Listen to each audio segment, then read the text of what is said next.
Carlos! That's going to have a crack. He is, you know. Oh, I say! Messi. Oh, brilliant skill from Lionel Messi. Surging forward with real menace here. Brilliant from Messi.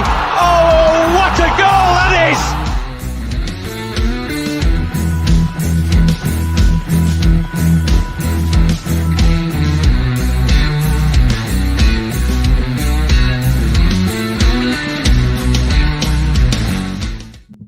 Yes, good morning. Savva here from Football Heritage TV. Hope everybody is well. Apologies, a couple of minutes late. For some reason, my internet decided that it needed to restart, which is far from ideal when you're about to go live. But it is what it is. We are where we are.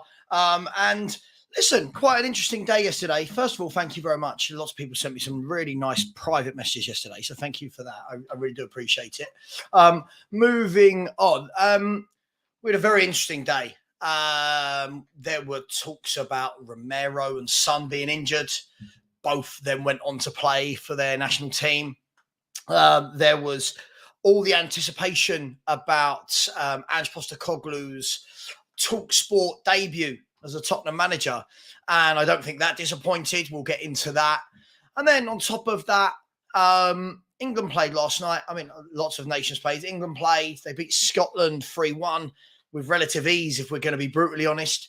And out of that has come some really interesting comments from Gareth Southgate in regards to Harry Maguire. We're going to talk about that a bit later. For me, I don't think he's taking any responsibility for his part in keep picking a player who isn't good enough and then wondering why people are getting on his back. Are people getting on his back too much? All of these different things we can talk about. So big up. This is one of the morning shows for the first hour. It will be me talking to you, your questions, going through your comments. And then Henry Wright TV will be joining us in about 45 minutes. So big up to all of you. Big up to everyone in the chat. If you've got any questions, smash them in. Put in with a big Q, put a capital Q before, just so I know it's definitely a question and it's not a statement or just something that you're thinking about in your head. Let me know, and then we can read those questions out. I'll try to get to as many as possible. I can't always get to all of them, but super chats will definitely be read out. And as always, smash that like button, people. Come on, we've got over 175 people in here, only 29 likes, so smash that like button. And big up to each and every one of you. Where are we this morning? We've got Kuva in the house. Big up, Kuva. Said first, big up, Savva. Big up to you. Said that Ange interview yesterday showed exactly why I'm all in about him. People will call it delusion. I prefer to think of it as belief. Something I've really had about this club. Kuva, can't disagree with you. That it's a feeling you get, right? And I don't think it's a feeling people can tell you to have. Yeah, whichever manager people like. Listen, there are going to be managers throughout the time where people liked, people didn't. I'm sure there were people who loved Harry, people who didn't, people who loved Hoddle, people who didn't, and on and on and on and on. There's just something about Postecoglou that makes you go, yeah, you're my manager. You are the man for this football club. Big up Vinny Rowley. He said, big up Savva. Gareth Southgate defending Maguire, saying his treatment's been unfair. I mean, give me a break. Yeah, we will talk about this. I think it's a really interesting one. And I think what will happen is this will be one of those conversations that slowly turns towards, yeah, but mental health. And rather than, okay, what are the football mistakes being made? But look, we'll get into that in a little bit. George, good morning to Stewie, everyone. Stewie has just had his breakfast, gone outside for a wee, and now has decided to join us in his little basket. Hello, Stewie. Good morning to you. George has said, are in a Carabao Cup? The answer also lies within the sustained success comment. Maybe thought too early to win the Carabao Cup, as not all plans bedded down yet. Sure, people can believe this. I'm not buying that. Just me. I'm not buying that at all. I don't see how it can ever be too early to possibly win 5 games and win a cup. But hey, listen, each to their own. I'm not knocking it. I don't buy it. I just think a manager made a mistake and we move on. As I watch Erling Haaland score another goal for Norway. That man's pretty good, isn't he? Nick Brown said, I'm delighted that Richie is coming back. I'm going to speak to psychological assistants. I don't know what the off-field problems he occurred, but he's a brave man to talk openly. Look, we'll get into that as well. And again, I always find it difficult because as somebody who's a huge advocate of mental health, and I support many mental health charities, but I do feel now what we can't do is just whenever a player is bad, that we automatically go to the mental health side of things. But it's a very delicate conversation. So we'll get to that a bit later. Just a girl who loves Spurs. Big up, Kate. Said Mr. Loverman Savva. Big up. Never heard that one before. Big up, big up. Scott Colliver is in the chat. So big up to you. Good morning. Good morning to Ren. How are you? Ren has been in here a lot. Big up to you. Good evening out there in Australia. Alan Shepherd, good morning to you as well, my friend. Spurs Psych has said, morning, Severn chat. Another day closer to watching Spurs. Thank God. I can't believe I'm saying that. Like this time last year, I would have been like, oh, just keep playing internationals. This year, I'm more than happy for the internationals to be over and to go back to Tottenham Hotspur. Crossbone Gaming has said, Big Ange needs to talk to you like he did with Basuma about being late. Yeah, sometimes people are late. But in all fairness, I'm not being touted about on 150 grand a week as a leader of footballers. Big up to Bill in the chat. Big up, Bill. Drew said, good morning, Savva. Thank God the international break is over. Absolutely. I can't agree with you more. Big up Nick Collison in the chat. Nick, I think you spelled Emerson Royal wrong. Are you sure you're talking about the right back? It's not like you to talk about anyone other than Emerson Royal. Big up to you. Alan said, nice touch last night. He had a 3-1 England at 16-1. Big up. Great odds. How much did you put down on it? Now we're talking. How much did you put down and how much are we all gonna spend on each other with your winnings? Kevin Burton is in the house and said, if Conte would have made such a comment that he does not want the League Cup, basically would have been crucified. Listen, Kevin, this is why I've kept the same energy. I can't just say because I love Postecoglou's football that I think what he did was right. I genuinely think he got that wrong. I think people sticking up for it are very, very contradictory, if I'm honest, that we all said all summer that it was about we don't have Europe, one game a week, winning a trophy, and then suddenly it went to, oh, it doesn't really matter. It matters. It matters. Big up Ben K, chief moderator in the house. Behave yourselves, people. Big Ben is here. Hope you're well, Ben. Ben, listen, I'm so sorry. I was meant to be coming this week to the coffee shop. I definitely will next week. Sorry, I've had a lot on this week. Got a lot of things going on. But I'll speak to you a bit later. Dak Sports, big up to you in the chat. Big up to Dave H. Say good morning, Savva. Big up yourself, bruv. Big up to you as well. Hope you are well. AJ, oi, they're all coming out today. The oi, Savaloy. Mr. Loverman Savva. Let's see if any of you can think of any of the others I got when I was growing up every day at school. What do you reckon? What do you think people called me because of my name? East London Gooner, big up to you. I said, morning, Savva chat. Can't wait for the weekend to begin. Premier League is back. Yeah, we're going to be looking forward to the Sheffield United game as well. I just can't wait. I want to watch some football, proper football, not Gareth Southgate football. Good morning to Dushan over there in South Africa. Big up to you, my friend. I hope your team is doing well. Big up to Jay Kismet. I won't be able to go through everyone, but I'll try and do a few more. Big up to Alpesh. I think the vibe is very much the same, isn't it? That thank God the internationals are all over. So big up to all of you. And video complete. Sofian, one of my favorite names that. Yes, I am good today. I am good. Sorry, I did struggle this morning just to one of those mornings when nothing is going right. Like this wasn't the T-shirt I was going to wear. The T-shirt I was going to wear, I spilt something down within about 15 seconds of putting it on. Couldn't get the internet to work. Hot water for some reason took about 5 minutes to come through. Normally it's instant. One of those days where everything hasn't worked. But hey, we're live and we're doing it now. Tim said, how much respect does Big Ange command? Yeah, listen, he talks well. He keeps it simple and he doesn't waffle. And I think that's the key thing for me. It was all the waffling of previous managers that I just couldn't stand.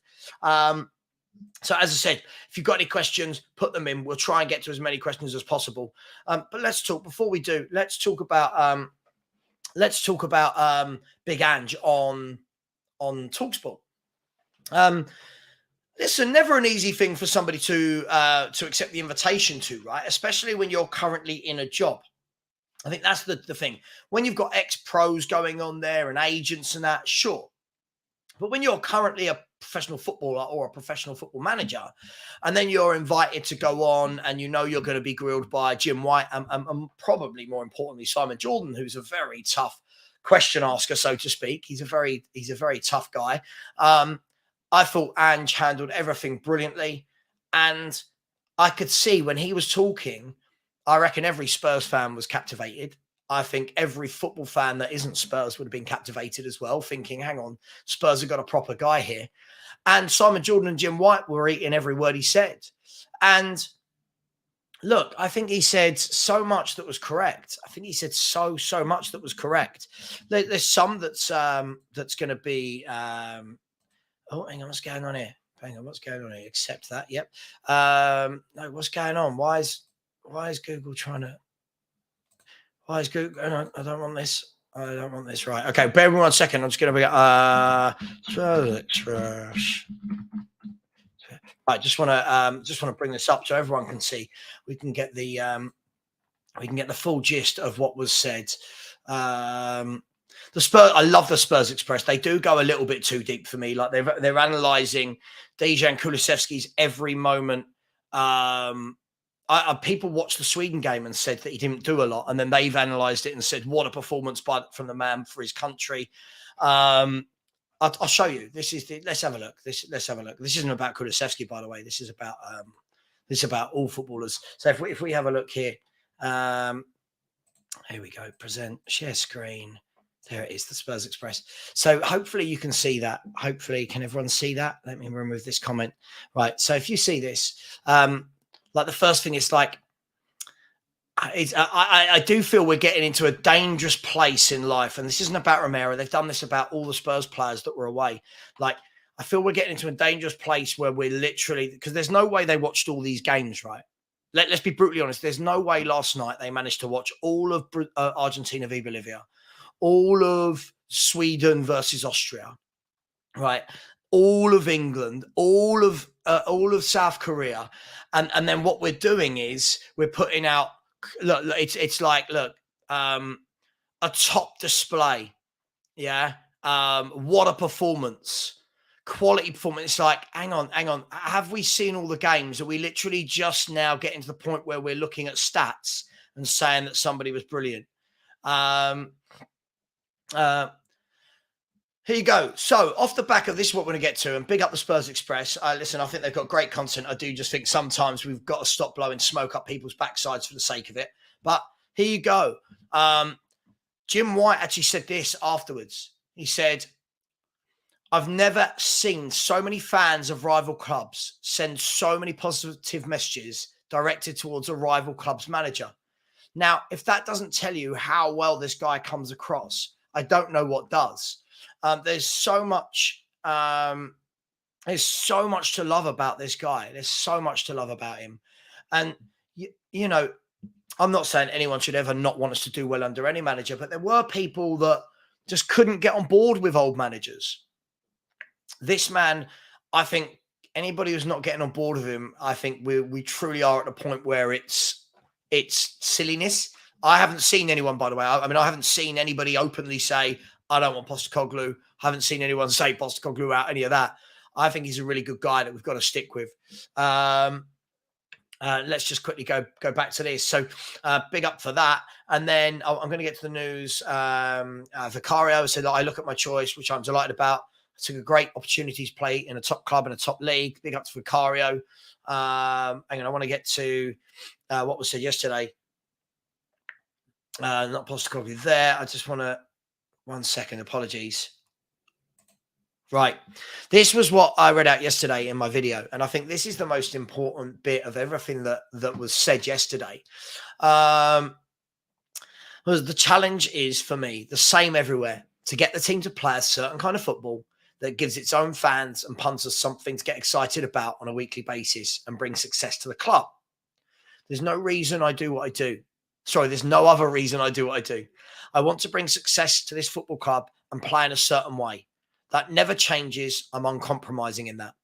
Success for me is winning things, but it's not a desperation around just winning something, because I just don't think that gets you sustainable opportunity to be successful.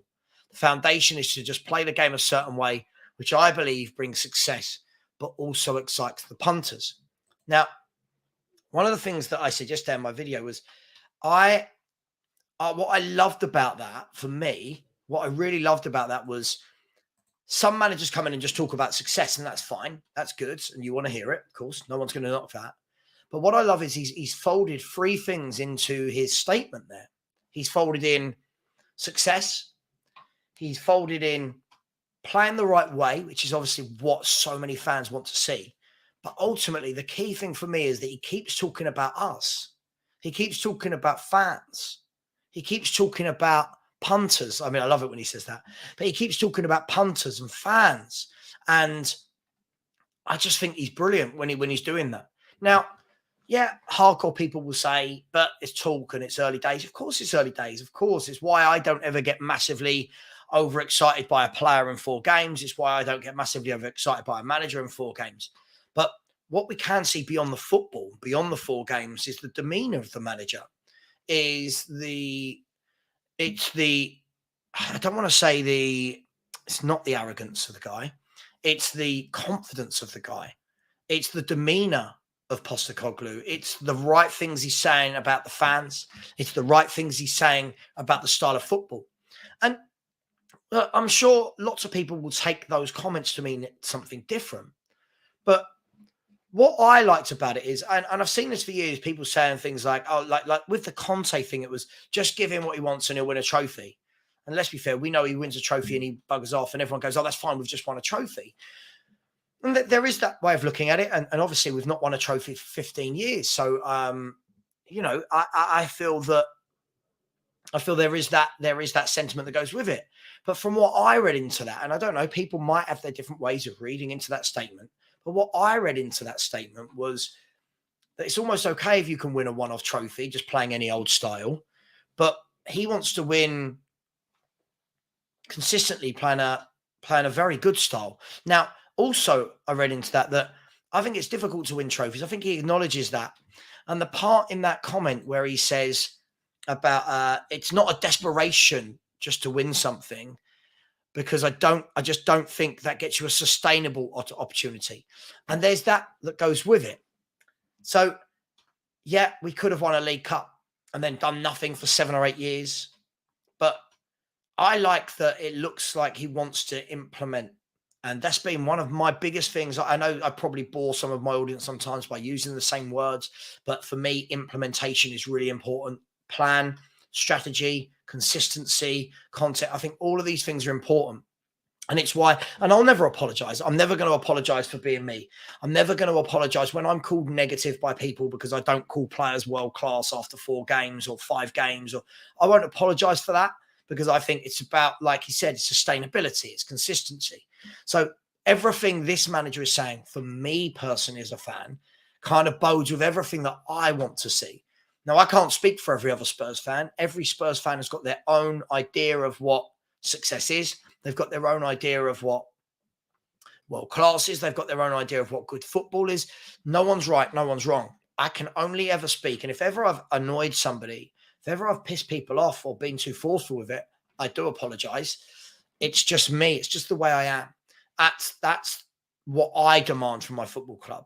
I get it, and I get a lot of stick because I want better. I get a lot of stick when I call out players for a bad performance or a bad run of games, and people go, oh, he's quality if you can't see that.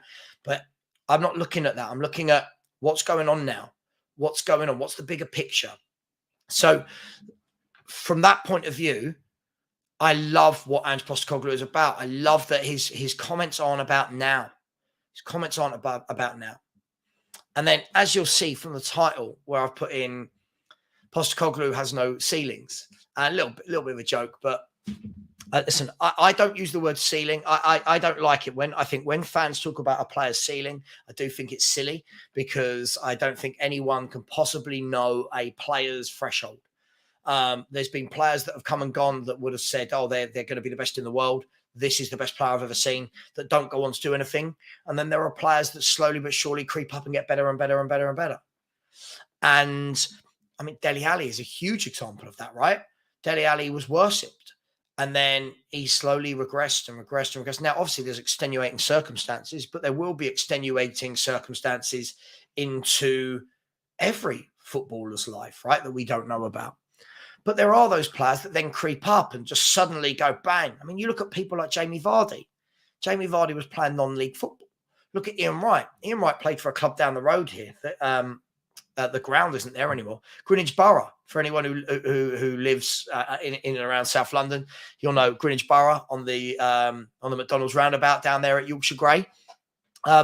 Opposite was Greenwich Borough Football Club, and that's where Ian Wright was for ages while he was being rejected left, right, and centre by league teams before he gets the move to Palace, then to Arsenal, and before you know it, you've got an England goal scorer who at the time was Arsenal's biggest ever goal scorer. So I think it's really, really important. And I do feel sometimes like I know what I'm like. I know I can be a bit forceful and I like my own opinion. And of course, we should all like our own opinion, right? It's our opinion. So I do apologize if ever I am like that. But what I can't do is I can't have people just shouting at me, telling me so-and-so's great after 2 games, after 4 games, after 1 season. I like consistency, and I really, really believe in consistency in life. When starting up YouTube channels, everyone always says, the one thing everyone says to you is it's about consistency. It's consistency. Same time every day. It's consistency. Yeah. And I'm no different with that in my football. I'm no different with that in my normal life.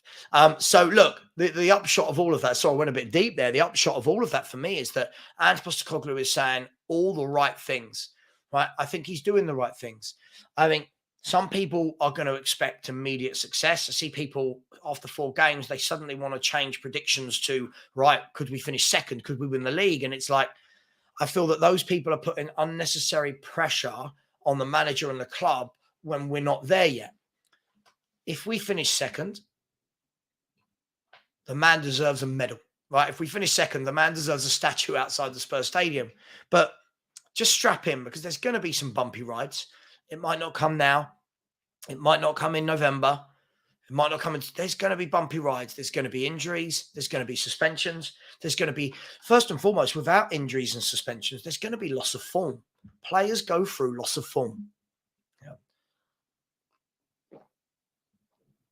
There's going to be loss of form. And I think you always have to factor that loss of form in. Now, the top players will have a loss of form. Maybe it's a game. Maybe it's 3 games. Maybe it's 5 games. After that, they tend to sort themselves out. So it's not always a big worry. But what you've got to hope for a really good season at Spurs is for all of those things to mesh together at once. No injuries, no suspensions, no loss of form, or little loss of form here or there from players, but never at the same time. But I just think it's really important to remain grounded. That doesn't mean I'm not excited about what's going on. He's doing everything I've asked for. He's doing everything I've asked for. You know, there's talks now that there's players like Dorrington that are going to come through now and be part of the squad this season, along with Ashley Phillips. I think that's a positive. Lots of talks that Mikey Moore in the next year or 2 is going to be elevated. Positive, but again, we don't know, do we? He's only a baby. We'll see. But there are lots of positives, and that takes time. That takes time to implement those positives. Big Up Coover has said, exactly, Savva. My view is locked onto the longer term plan. I won't lose my mind over a cup exit this season. I'm already looking 3 years down the line when we see a squad built around his style. Yeah, listen, I hear you. I think for me, it's not about losing our mind over a cup exit. I think it was just frustrating because we're not in Europe. And I think most people would have fancied us with our first 11 to beat them. But look, it's done. We move on. The bigger picture for me over this year, over a cup, over the FA Cup, over anything, the bigger picture for me is keep getting those signings right. They don't have to be the best players in the world, but they need to be the right players for Spurs. Keep getting those signings right constantly. Not, oh, we've built a team. Now we're going to have a window where we don't buy anyone. Now we're going to have 2 windows. Keep it consistent. 1 or 2 dropping in. That's all it needs. Doesn't need to be wholesale changes every window. Add to the team. Keep the core. Keep the nucleus. Keep everyone happy. And listen, I do think we will get European football this year. I do. I think we will. I think there's a lot going in our favour as well as what has gone against us. The one game a week. Listen, this argument can be thrown up. The one game a week. Some people will tell you it's a good thing, which I'll argue that point, and I'll argue the bad point, just to be consistent. It is good. The players, they get 7 days, roughly 7 days a week into their legs to recover, and then they get to go out there and give their all, knowing they've got a week to recover. Some people might say, yeah, but consistency. Now, some of the teams, and let's be fair, the better teams are so used to this. The Man Cities, not so much the Arsenal, the Man Cities, the Liverpools, they're very used to playing every 2-3 days, every 3-4 days. And that consistency can sometimes carry you through. That gives you the confidence, that gives you the energy.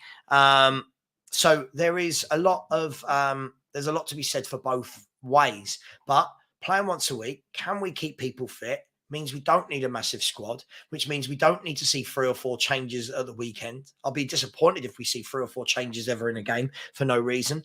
But things are looking positive on that front.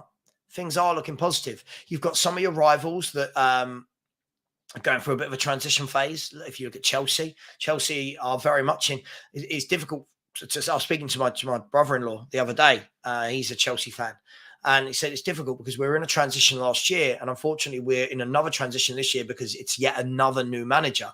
So he said all the people that just constantly talk about a billion, said, well, we started again with more new players coming in with a different way. And he said, he said to me, I just want a year where nothing happens, like a year of drop 1 or 2 players in a window, but leave the manager, let the ethos build. He's a very sensible guy. Let's go through some of the comments, shall we? Philly has said, the reason I don't like ceilings at Spurs is because they are low. Big up Alfred. Don't ever have to apologize, mate. You're not late for a free show. Big up to you, mate. It's not school. You're allowed to come in as you like. Just quickly, please smash that like button. We've only got 92 likes from 400 people in here. That is a little bit tight, isn't it? And I have put the link in the chat. If we could get some subscribers going. It's been really slow over the international period, and we're now 30 away from 11,100. So if we get just a few people out of the 400 in here, that would be amazing. Kuva has replied to Philly saying we wouldn't even buy a ceiling if we can make do with a tarp and a lick of paint. Tarp. What a good word that is. Good morning to Daniela Zito. Good morning to you. I hope you are well as well. David Thompson said, big up the Greenwich crew, born and bred. Yeah, so you all know Greenwich Borough Football Club.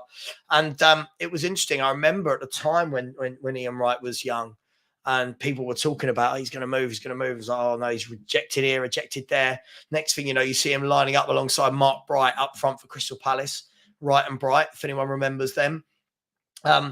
Philly has said, in the case of Emerson, Royal, Eric Dyer and the Pigeon, there's no ceiling. Well, if there's no ceiling, what does the Pigeon sit on? Just going to philosophical from me there. Jay Kismet, big up to you, my friend, Liverpool fan, and said, bro, fans change their opinion on a player each game they play. Look at the bigger picture and then make an opinion. Listen, I try to. This is the problem. For example, if a player come in this weekend, for example, if Brennan Johnson came in this weekend, scored a goal and we won 1-0, people will lose their mind rather than thinking, okay, it's just one game. And that's cool. I get it. But you've got to, I just think it's why so many players have been ruined over the years. Not Spurs, I mean in general. So many players that were put on pedestals. Sean Wright-Phillips was one. Jack Rodwell was another. Some of these people, they burst onto the scene and then they kind of just fizzle away. And it's happened a lot. Ross Barkley. Look at even one of ours, John Bostock, who we bought from Palace, was the big thing, right?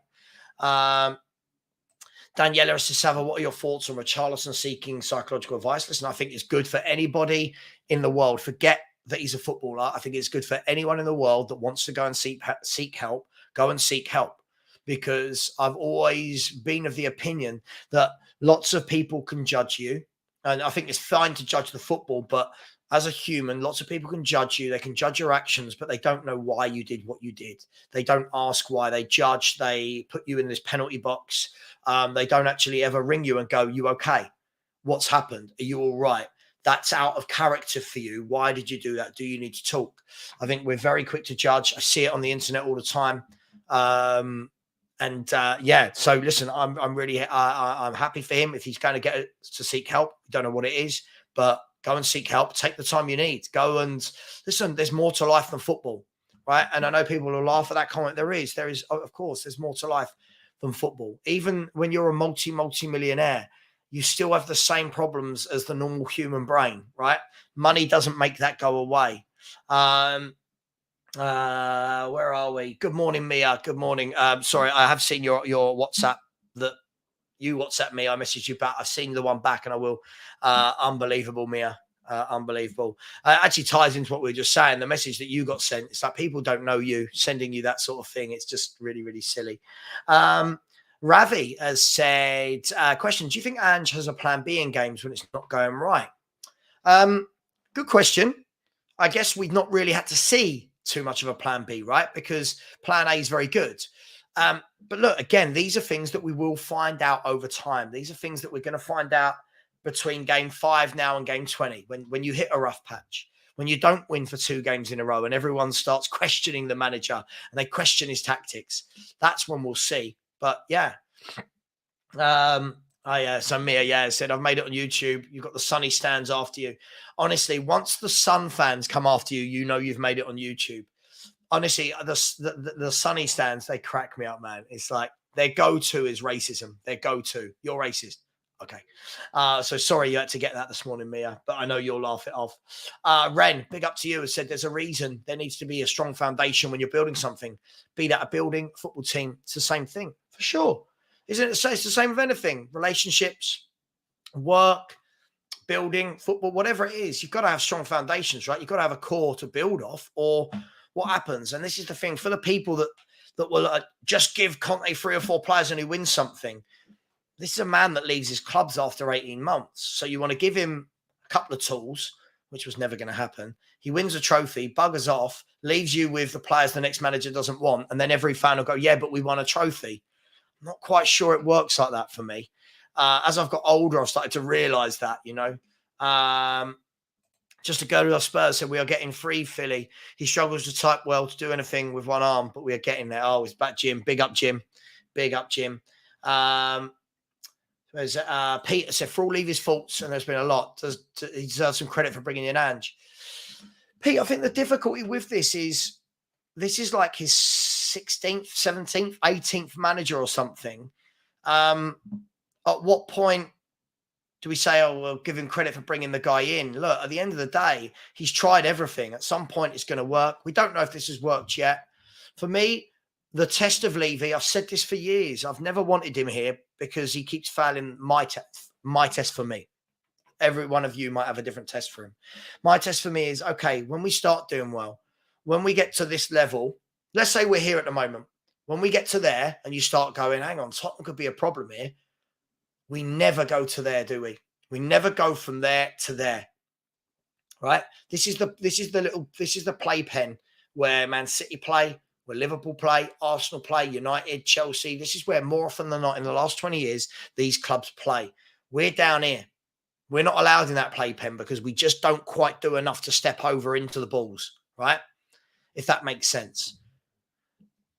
The test for me is when we get to a point that you need to tip over the edge, will Daniel Levy put his hand in the pocket and not just buy a young player, but will he go and buy the players that we need? Will he kick on? Will he buy the squad? That's the question for me. And we're going to see. I mean, we've seen the answer. We've seen the answer for many years. People say it's another chance. But at the end of the day, when we say another chance, he's the owner of the football club.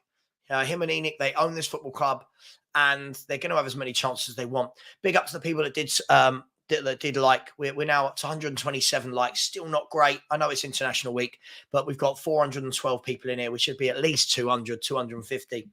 And thank you to the one person that did subscribe. So we're now only 29 away from 11,100. So big up to you. Gold K has said, morning, bro. Would love to get on the channel one day. This is a very honest channel. Come on, you Spurs. You're more than welcome. Whenever I have fan interaction channels, we'll do. But what I will not be doing anymore, my decision is I will not be challenging anybody else in my chats to come on There'll be none of that, and there will be no more troll interaction. The trolls will be going immediately as soon as I see the signs that they're a troll. So yeah, it is what it is.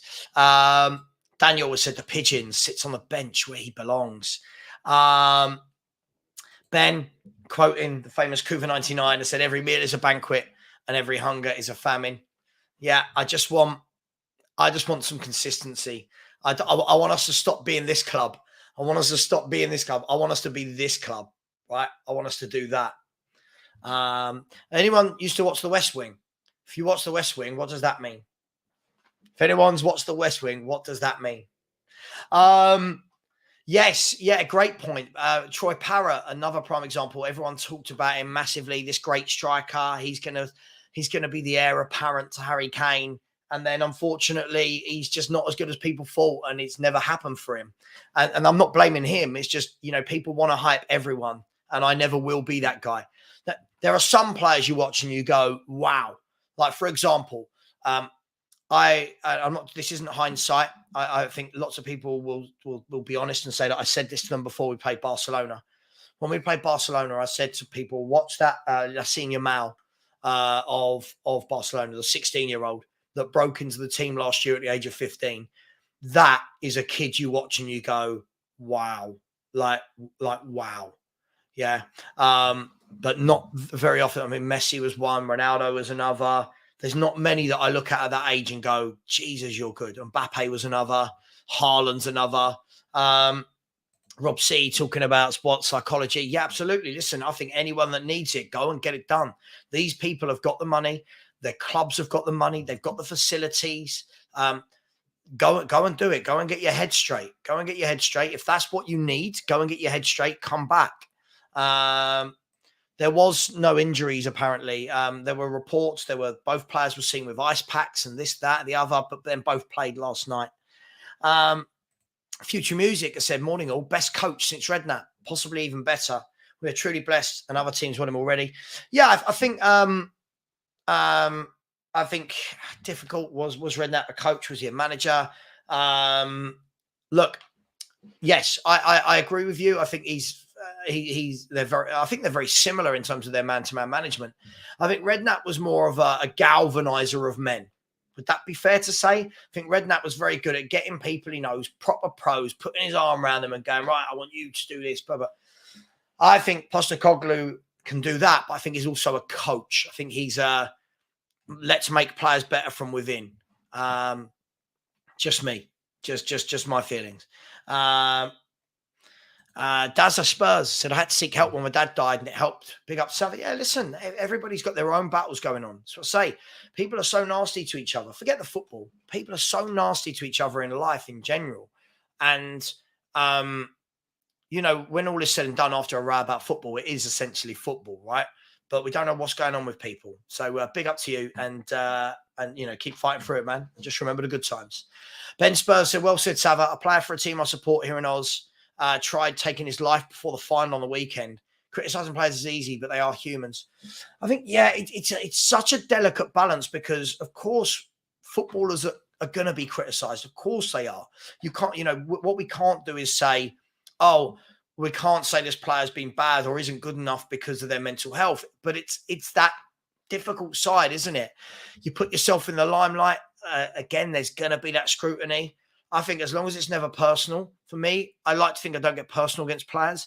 Do I think Richarlison's a good footballer? No. Do I think he's a bad person? No. I don't know him, but hey, it is what it is. Lemon Tang, love that name, said, Ange never used to have a plan B with Brisbane or the Socceroos. It does sometimes lead to a run of losses. There's going to be losses for sure. We're going to see, right? And if he doesn't have a plan B, have we got the depth for a plan B? Have we got enough players to mix it up? We'll see. Don't worry about it, Kate. Mia, sorry. I get called racist all the time because of what I say about Sonny or whoever it will be, Sanchez, whatever. It is what it is. But I've noticed that what it is, Mia, is whenever I say anything about the white players, no one bats an eyelid. So, yeah, it is what it is. Just that's the way. It's people's coping mechanisms. That's what it is. It's people's coping mechanisms to say it easily. You're racist. It's a very easy thing to say to somebody. I don't think they realize the ramifications that has on people. Like, I've seen this happen in the workplace, and somebody's called someone else racist, and HR have had to get involved. And you've got this whole big thing where it's like, oh my God, what is this debate even about? So I guess on the internet, it's easy for people to come on and say what they want about others. Good evening, Tisnado22. So good evening, Savva. Big up to you in the chat. Will you talk about Richie's comments regarding his health outside of football? Yeah, we've touched upon it. We will go a bit deeper into it a little bit later. I've not seen the full comments, if I'm brutally honest. I've not seen them all. So if anyone's got a link to that, that would be really good, that I could bring up all the comments. I don't think it's going to be on the Tottenham Twitter page, is it? I can't imagine that they would have put that up there. Yeah, I don't think it's there. If anyone has got a link, that would be great. Yes. So thank you very much for anyone that has got a link for that. Yeah, big up, Rooksy Pop. Big up to you. Hope you're well, my man. Yeah, it's an easy thing to do, isn't it? There's 428 people in here, and only 158 can press a little like button. It's like me being paid, essentially. Yeah, Rob, I mean, there's been a lot of reports to the contrary on this. There has been a lot of reports on the contrary that apparently he was the number one that they wanted, and they talked to a few people outside of this, but it was never quite right, and no offer was actually made. I don't know. I guess it's all part of being a football fan, right? Is we get to guess, we get to, we get to think we know what's going on, but do we ever really? I don't know. Kuvra said, I'm happy to credit Levy for bringing it Ange, but I'm also happy to slate him for what happened over the wasted 4 years before it and the systemic culture of mediocrity over. Well, fair enough. Can't argue with that. I can't argue with that as well, mate. I can't argue with that at all. Daniel Harris has said, the test is how Ange reacts when things inevitably go sour. Will he remain calm or get all petty and whiny like our past managers? I don't think this guy's going to get petty and whiny. I think he'll take it on his shoulders, which is what I think, if we're talking about the last manager, which is what I think Conte should have done. I think the moment you start coming out and flip-flopping every week with, the thing that annoyed me about Conte is 1 week he was telling the fans that think bigger, we have to win things. And then a few months later, he's telling us, oh, the expectations are too high and we're not this team. And it was like, well, hang on, you told us to think like, so I just want to see some consistency. Big up, Ginger Cockrell said, we as a club are not there yet. The West Wing, we have in the past been closer to House of Cards. Yeah, sure. I just wondered if anyone knew what that meant. If that meant. Big up. You just making a statement. Big up to the boys over there at Tottenham Away. Crossbone Gaming has said, yes, Levy got Ange in, but you throw enough darts at a dartboard and you're bound to hit something. He was going to get something right eventually. I think the talk of getting things right as well. Let's wait a few minutes, because for me, getting things right isn't just hiring the manager. Getting things right is putting philosophy in place, plan, direction, youth team, academy, training, diet, medical, well-being, all of these different facets. Oh, that's a bit bright. Sorry, that just suddenly went a bit bright, didn't it? All of these different facets go into getting things right, so to speak. Rob C said, best two coaches in the last 30 years for Spurs have been Venables and Poch. Ange is our third one. Best two coaches. I do think it's difficult, because you could say that those two had two of the best squads, right? Some of the squads that our other managers had that were probably very good coaches as well didn't have good squads to coach. I don't know. It's a really difficult one. But yeah, listen, I love Venables. Poch was very good. Ange is stealing everybody's hearts. So yeah, absolutely. Big up Rootsy Pop, who has said, go the All Blacks. Are they playing today? I'll be honest. I don't really know a lot about I don't know a lot about rugby. Are they playing? I think I saw there might be a tournament coming up. Let me know. Apologies, I'm so out of the loop with rugby. But yes, or is it cricket? He's talking about cricket. I don't know. Sorry, I made myself look like a right idiot there. Big up Rooksy Pop, one of my favourites. Hope you're well. And John Langford, that's very generous of you. Thank you for putting the super sticker in. It really, really is appreciated. Do you know what? More than super stickers and super chats, I'll tell you what would be amazing. Please, people, let's get a couple more subscribers. There's 464 of you in here. We're stuck on 11,071 subscribers. Let's try and get that up a little bit. Been very slow over the international week. We've got to keep moving, keep growing, keep planning, strategizing.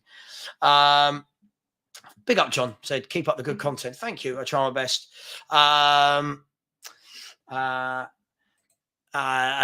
Kim Burner said, Angie's plan B is to do plan A better. I like that. That's interesting. Robert said, if you have a great plan A, don't you need a plan B? Listen, I think, yeah, sure. I think the question will always be, though, it's, for example, for the off game where Man City struggle, people always go, oh, has he got a plan B? But listen, it is what it is, right? Rooster Pop said he thinks Spurs will do well this year. Yeah, I think we should have a relatively good year. I don't see any reason why not. Rooksy Pop is coming again and said, I think that people don't realise that being a good person to other people can go a long way, especially if someone has a shit day. Now imagine someone has a shit day. Now imagine they have a shit week. Now imagine they have a shit month. Now imagine they've had a shit year or a shit life, right? Not everyone knows what's going on. Yeah. Morning, Savva, and everyone looking in. Big up to you. Ren has said the best indicator of behaviour is past behaviour, and in the past, Ange has never been whiny and petty. I can't imagine he'll do that now. I agree. I don't think he doesn't look the type to do it. I think we knew what we were getting with Conte and Jose. I think we knew. But hey, it is what it is. Patrick has said you can't make a silk purse from a sow's ear. Savva's opinion on Richarlison's football ability has never changed. Hope he gets his psychological help, but he won't suddenly become world class. Patrick, I think it descends football, right? If you are struggling psychologically, forget football. Go and get yourself sorted. I'm a big advocate of that. I don't care whether you have to take a month off work. I don't care whether you have to take a season out of football. Go and get yourself sorted. I think that's the key thing. Daniel was a question. Do you think we can ever fly high enough to win something with City on the scene? Or are we all waiting for Pep to leave and City's level to drop? Right. So for me, this is only my opinion on this, no one else's. I think that should be a given, right? That anything I say is purely my opinion and no one else's. And thank you for no one else subscribing. Thank you. Tough day. Look, I think football goes in cycles. You had Chelsea who dominated for years. You've had Man United who dominated for years. You had Arsenal who dominated for years. Liverpool, now Man City. It will go in cycles. I do truly believe that whilst Pep Guardiola is at Man City, they will dominate. I'm not saying they'll win every trophy, but they will dominate. Even if, for example, they don't win the league this year, you back them to win it next year. But when he leaves, I think he's going to have left them in a wonderful position because of it's not just him, is it? It's what they've implemented at the club throughout. So it means that another manager can come in, like a De Zerbi, could go in there and pick straight up where he left off. Not saying he's as good before anyone has a go at me. Not saying he's as good, but, that sort of thing. But can we fly high? I mean, there's nothing saying we can't be second, third, fourth in the future. There's nothing saying that. To win it would be massive. But I don't know. To win it, I think you've got to have the owners that want to win it. I think you've got to push that bit over the edge. Coaching's going to get you from here to there, but what gets you from there to there is top players. And it's difference makers. It's winners. Liverpool, in their successful periods, players like Mo Salah, Mane, Virgil van Dijk, Alisson, winners, like top players. Look at Man City. We know how many they've got.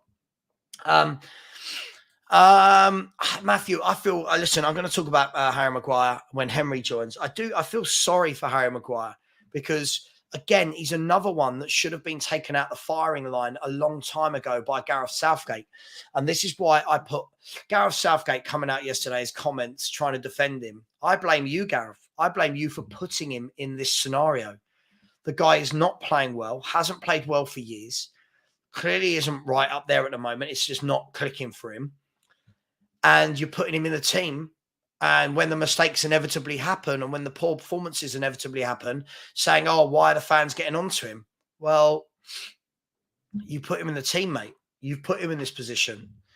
Ginger Cockerel, no. And what I've done, I've turned off the Ring doorbell as well. So it is what it is. It is what it is.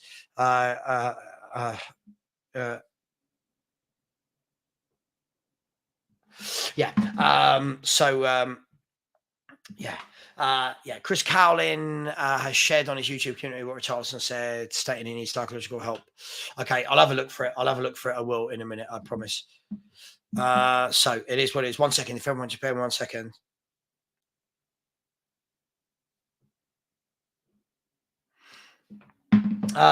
Rob C said the thing with Ange, he has his philosophy and sticks with it. The man has a vision and a plan. He also says he'll take responsibility for it, which is admirable. Yeah, I think that's the key thing. For me, I like managers that take that responsibility. I went to Thomas Tallis. I went to Thomas Tallis over there in Kidbrooke. So yeah, God, a long time ago. Remember the school days.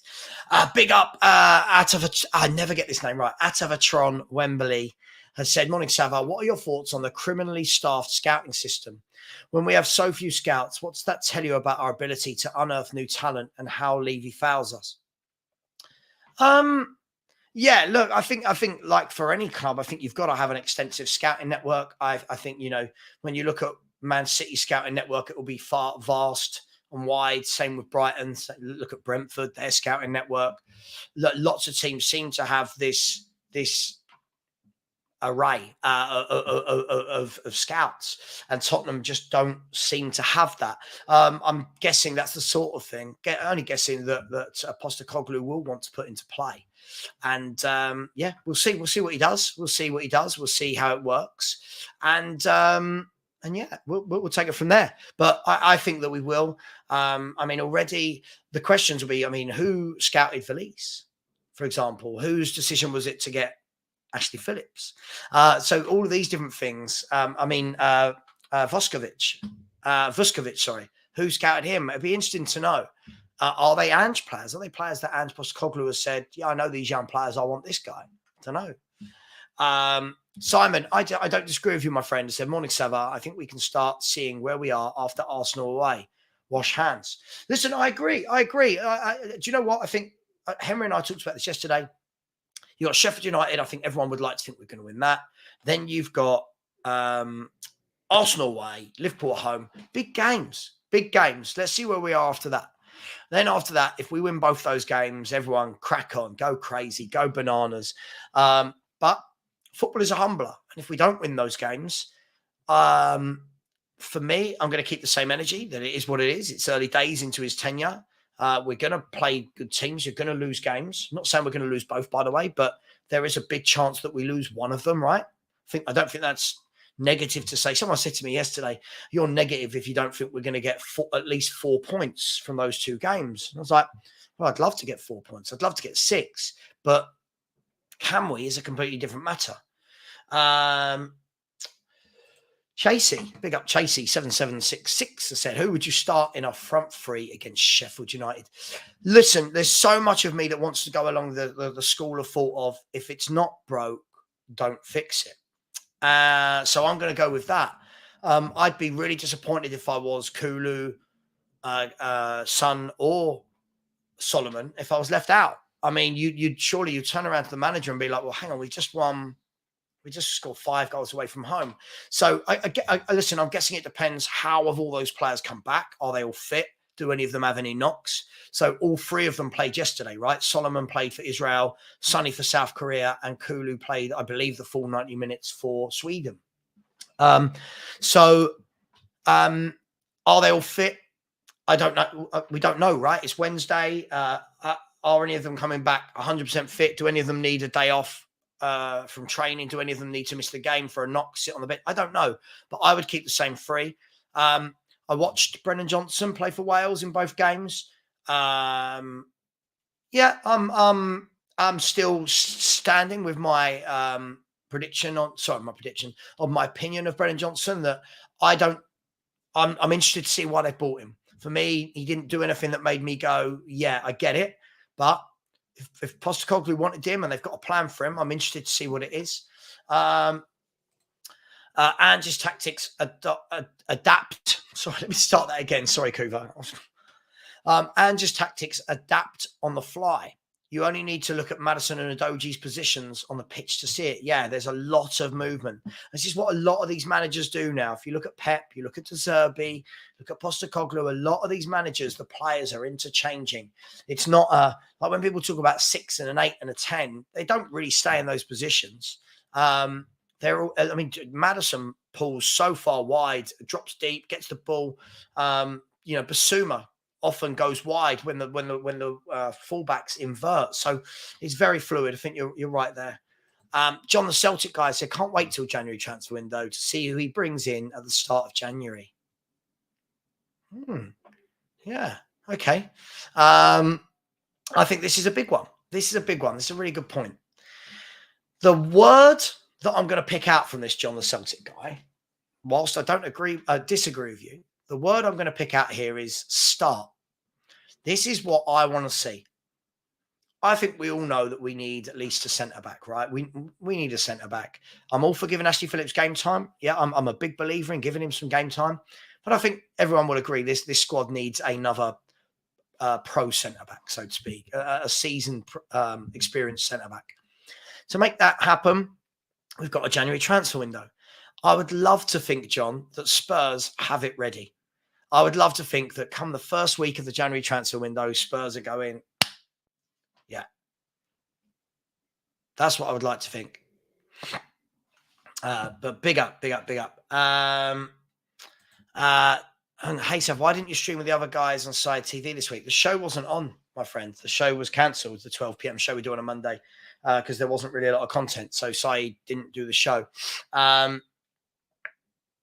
thoughts on the Tate brothers. Yeah. I don't really want to get into that. They're not really for me. I don't really know. People like that for me ruin a lot of life. I think they ruin a lot of people's mental health, well-being. I think they tell people how they have to be. I think the way they talk about how everyone has to be rich and has to have these big cars, and then they belittle people that have normal jobs. Not for me, my friend, not for me. Just really vile human beings, if I'm being brutally honest. But hey, it is what it is. Phil P said, huge love to you, Savva, and all the chat on this Wednesday morning. Can't wait to be back at the Lane for the game this Saturday. Long live Ange Ball. Big up, Phil. Yeah, absolutely. I think the fact that everyone's looking forward to watching it again is something, right? So big up to you, Phil P, one of my faves, and definitely got to meet. Definitely look next week. Message me after this. Don't message me during this. Message me after this, and we'll meet. Possibly get over to Ben's coffee shop and have a Nando's and all that type of stuff. I agree. And this is where I think that Southgate takes the blame for me. Southgate needs to take him away from that. If I'm brutally honest, take the player out the firing line. But hey, he's not doing it. Strasbourg Steve, big up to you, my man. Good morning to you. I said Southgate is committing managerial malpractice. I love that. That's a good one. Managerial malpractice. Putting someone in a role where they are doomed to fail and not succeed. Now, let's have a look at the flip side of this, Steve, as well. Let's forget what it's just doing to Maguire. If you are Tomori, sitting on that bench, you've been playing really well for Milan for 2 or 3 years now. Won leagues, got to semi-finals of Champions Leagues, and you see this guy come on in front of you. What are you thinking to yourself? What are you thinking to yourself if you're Tomori, who's doing it on the big stage week in, week out? I don't know. Just something doesn't quite work for me. It all seems a bit strange. And also, I just want to say as well, I thought Lewis Dunk played well yesterday. I think Lewis Dunk's a very good footballer. Emil has said Southgate clearly has his favourites. Yeah. And I think this is why when he's coming out and berating the fans, I think he needs to take a long look at himself. Daniel Harris has said, question, I agree, dominance goes in cycles, but always the same small groups of teams. City then broke in through mega money. Do you think the only way into that elite club is mega money takeover? I think before the only way to jump in was mega money and elite. But now I think most clubs can spend what Man City spend comfortably. I think this is the difference. When you look now, everyone's spending big money. You know, Spurs should be more than capable of dropping 50, 60 million pounds on players. right? We just spent 47 million on Brennan Johnson. 42 million or whatever on was that 42 million euros maybe on Van der Ven. We should be able to drop 50, 60 million on players. And even without that, the right scouting gets you the players, right? The right scouting. And that's what I've always liked about Pep. Pep will go and get them. Listen, when you're a big club, you buy good players. You don't buy everyone that you need to that is young and needs to progress. But he goes to that next level below. He doesn't go for the Mbappes. Do you know what I mean? He doesn't go for the Sergio Busquets in their prime and the Xavis and the. He goes for the John Stoneses, the level down. He goes for the John Stoneses. Yeah. He goes for the Gundogans. Good player, really good player, but they were not the world's best. And then you build. But I don't think it's necessarily about the money. I think it's about scouting well. But also, Man City can now do that more because they sell players for good money as well. And that's something where Spurs don't. And you might start seeing in the next 3 or 4 years that if a player's doing well for Spurs and moves on and we all go, oh, you can't sell your best players. But at some point, you have to sell and you get the money in and you go again. And I think that's when we'll know we're truly a big club with big aspirations, where we as fans as well don't worry every time one of our players is linked away. Yeah, I'm not sure if there was any. I never believed this, George. He's just not an Ange Postecoglou type of player at all. I never believed it. And no bid went in. I didn't play for Samuel Montague. A lot of my friends played for Samuel Montague. I played for Elton Progress. Do you remember Elton Progress? I played for them. But yeah, lots of my mates played for Samuel Montague. Yeah, God. So yeah. I lived in Lee. Lived in between Lee and Lewisham, and the road I lived on connected into Samuel Montague. So yeah, it's small world. Ginger Cockrell said, Savva, considering where we are as a squad, what's the priority in the next window? An experienced centre-back or a striker to help out the front line? For me, I think definitely a centre-back. I guess the whole striker question is going to be answered by what happens in the next 15, 16 games in terms of how does Sonny score goals? How many goals does Sonny score? Does Kulu chip in? Solomon chip in? Does Richarlison get back in the team and score goals? Brennan Johnson, what's he going to bring? So I think the striker situation is going to be dominated more by what happens with the current squad, whereas I think a centre-back is a must. I really do believe that. Ronnie, can't wait to get to the Emirates. Thinks we're going to go there and turn them over. Let's hope so. I really hope so. Let's go and do them. It would be great to be a good game. That's one thing I do know. It will be a good game. So big up to you. Can you bear with me 1 second? I just need to hang on 1 second.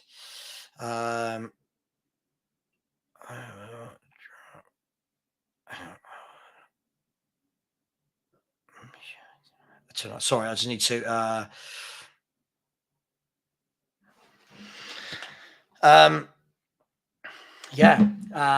Lynn. I said, Savva, to be fair, some of these young players are hyped up to be better than they are before they've won anything. And look at Harry Maguire and Southgate as a classic example. Listen, I agree. There's many young players that are hyped up to be the best thing in the world, best in their position, best this, best that. I just think it's okay to keep your feet on the ground. But I'm aware that footballers...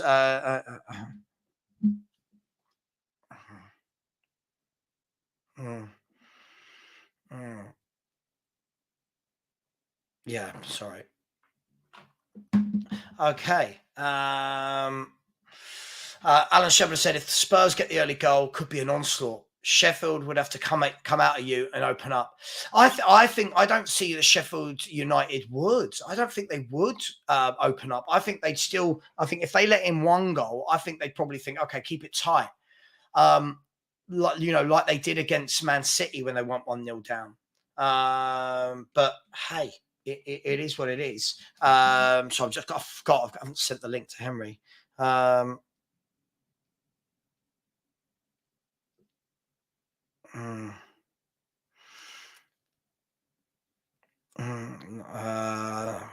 Sorry, if I don't do this now, it won't work. I'm not wanting.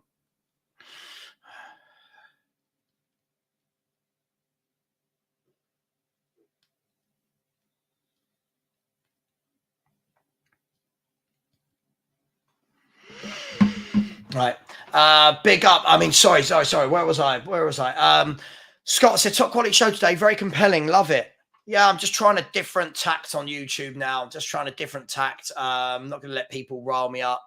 I'm not going to be I'm going to keep things very plain. I've got really bored lately of being accused of saying things I've not said. So I'm not going to allow that to happen again. But hey, it is what it is. Geeks of Muckleby. That's a new. I love that. Geeks of Muckleby has said 100% Dunk, Tomori and Colwell needed those minutes. The future of England does not include Maguire. Stupid not to blood new defenders during a hostile, friendly game. So yeah, I completely agree with you.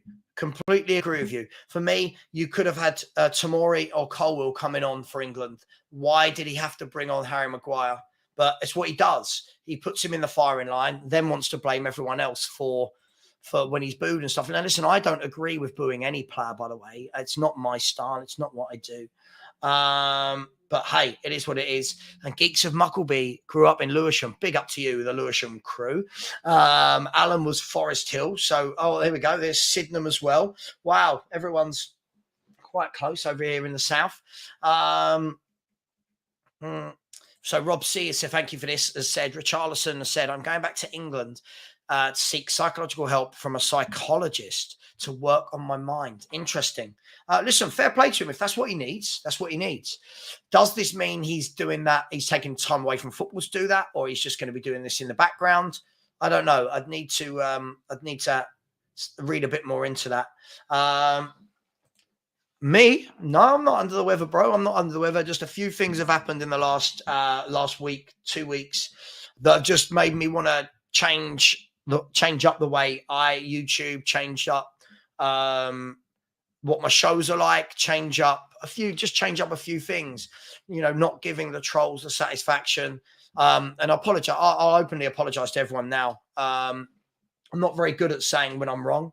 I don't think many people are, but I'll just say I am sorry, because some of the shows I've probably ruined by bringing up troll comments, by trying to battle with trolls and bring them on or whatever, or not just trolls, by the way, bringing on people where I shouldn't really. They're entitled to their comments. So apologies. I spoke to a very good friend of mine yesterday about all of this, and been speaking to some really good people like Henry Wright about this. And I just need to change up the way I am a little bit, and we'll grow quicker, we'll grow better. And don't know, it just started not being me for the last few weeks. A lot on my mind, no excuse, all on me.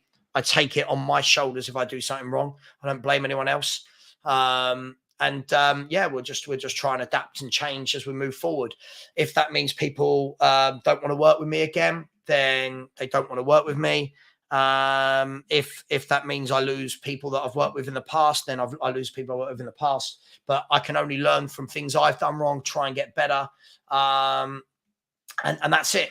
So, yeah, absolutely. So, yeah, it is what it is. So big up to everyone. And we don't need to talk about that again. But I did want to just say I am sorry. People come onto my shows. I think they like this format. I think they've liked the conversation. But then every now and then I acknowledge that I have ruined it. And I've ruined a few debates and said some things to people I shouldn't have, and all that kind of stuff. So for that, I apologize. And I can't take it back. It's been done, but we move forward, right? We move forward. So it is what it is. No, listen, I do. You do. Sometimes you have to apologize. Sometimes you have to say and acknowledge that I put out for my show for people to come watch me, and not for people to watch me argue with people in the chat. And I think it's much better where, even if I'm disagreeing with some of the comments, just actually having that conversation.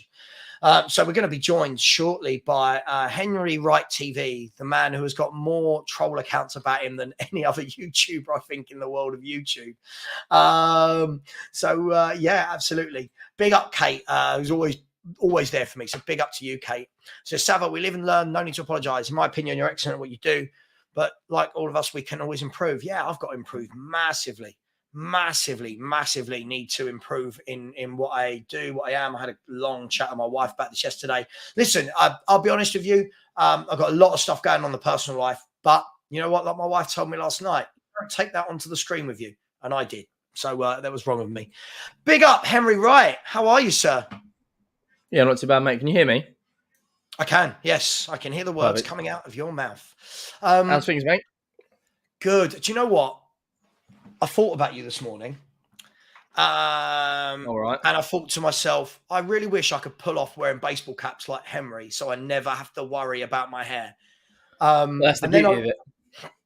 Then I realised I don't even own a baseball cap, Henry. So that thought went out of my head really, really quickly. Listen, Henry Wright TV, Henry Wright. Listen, let's talk about a few bits. Big up to everyone in the chat. Thank you for the energy. And thank you for listening to my somewhat apology, so to speak. I think Henry will tell you that I've not been myself lately, that my streaming hasn't been of the same energy.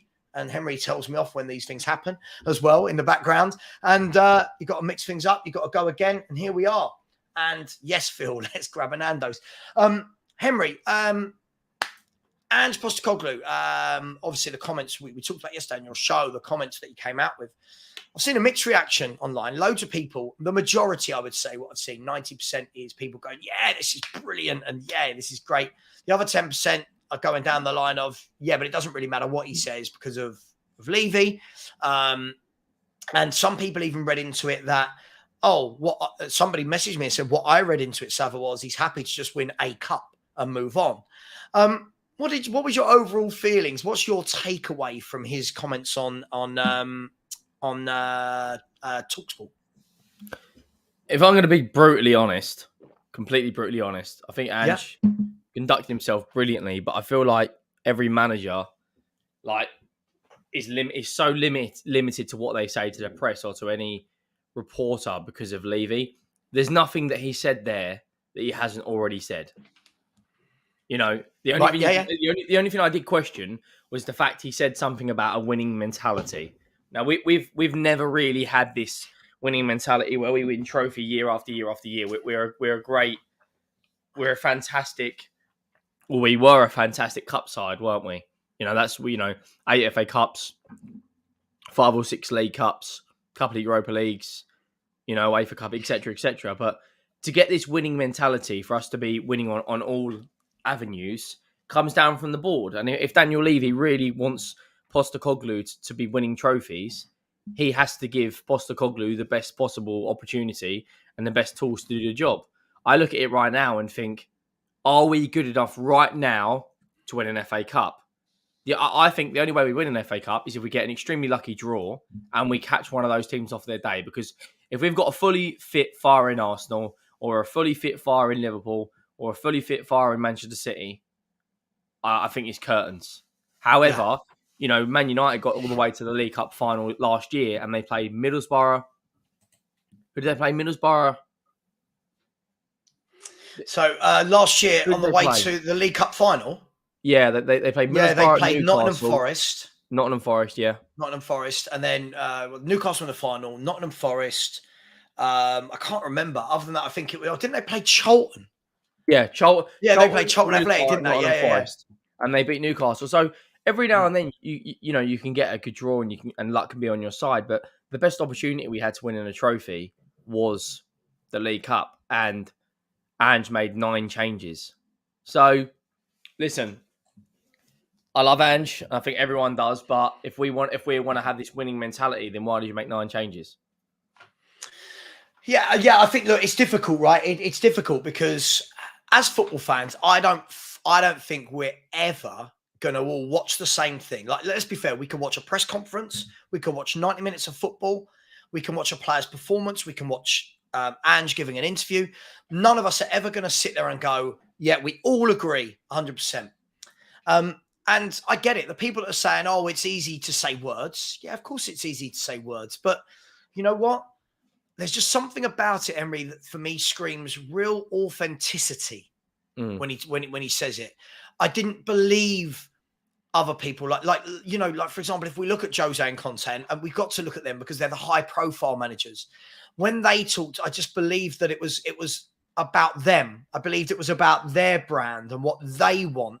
Whereas I really feel that with Postecoglou, he's talking about fans, keeps talking about us, the fans, which instantly gets in that connection, right? Yeah, like I think you're right in what you're saying. When he speaks, it's a lot easier to believe than Jose, Conte, or Nuno. I do think he does want to win. I strongly believe he wants to win silverware, and I think he will. I think he will. I think he will be successful. But mate, it's like there's such fine margins between this because if we have a fully fit firing squad this year, we can challenge for top four. If we get an injury to Romero, well, did you see Romero's tackle last night? The tackle on him. Yeah, Yeah, I saw the. Yeah, hang on. Who sent me a picture? Like, I don't know if this I don't will. know if he's gonna. I don't even know if he's all right after that. Is he injured or, you know? I don't know if you can see that, but look, it was. Yeah, it's disgusting.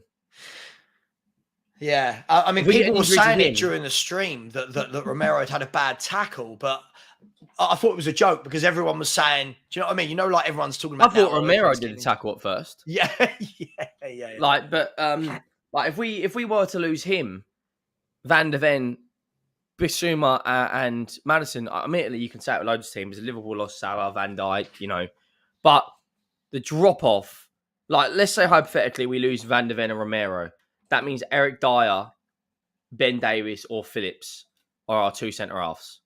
If we lose Bissouma and Madison, that means it's Giovanni Lo Celso, who is injured at the moment and out of the Sheffield United game. So let's say Madison was not available, and Bissouma was not available for the Sheffield United game. Who's going to play in the hull? Who's going to play that 10 role? Yeah. No. You're right. You're right. And Henry, this is why I do try and keep my feet on the ground. And it's strange because somebody who was very vocal in wanting Postecoglou, somebody who is very vocal in wanting a plan put in and a structure implemented and the youth team working. Then when I don't lose my mind after 4 games, people are going, "Oh, you're not enjoying it." No, listen, I really like the football. I really enjoy it. But 4 games is not a long time in football. Four games is not a long time. Suddenly, I'm not saying we will. You lose your next 4 games. Can you imagine? I'm not saying we will. We're not going to lose our next 4 games, Henry. But can you imagine what would happen if Spurs now didn't win for 4 games? It would be an absolute, meltdown of the highest order. Which is why I think it's really, really important that, again, sorry, I know you probably have consistency in everything you do is consistency. Have you seen Richarlison's comments?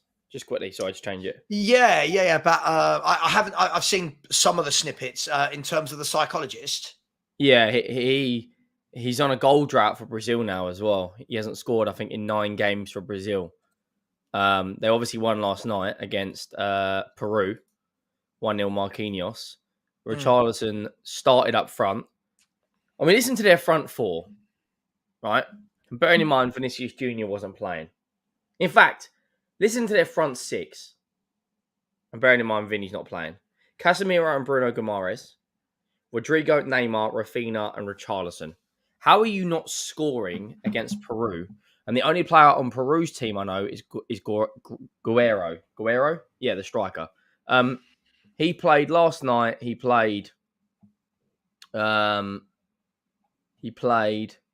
64 minutes, and they subbed him off for Gabriel Jesus.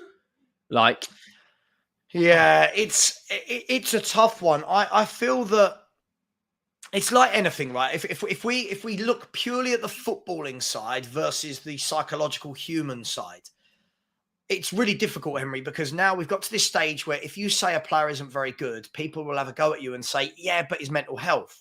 Now, every human being has got mental health. Yeah, right? Every human being's got feelings.